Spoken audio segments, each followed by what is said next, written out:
দেখো বন্ধুরা, আমার মেয়ে এখন চলে এসছে, বাইরে মারাত্মক বৃষ্টি হচ্ছে, ঘুটঘুটে অন্ধকার, আর আমার মেয়ে আসলো জাস্ট শপিং করে। কি আর বলবো,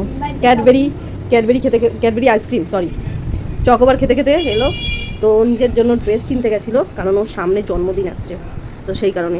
তো ওকে এই ঠাকুমার দাদু এই গিফটটা দিয়েছে, এখন শপিং করতে শিখে গেছে এইটুকুনি বয়সে।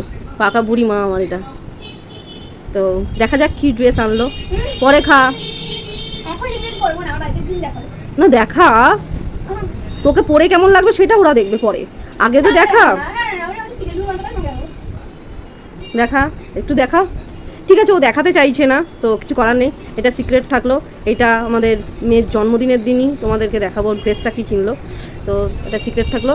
আর তোমরা অতি অবশ্যই ভিডিওটা দেখো, যাতে ভিডিওটা নেক্সট ভিডিওটার জন্য তো প্রস্তুতি নিতে হবে না, ওই জন্য।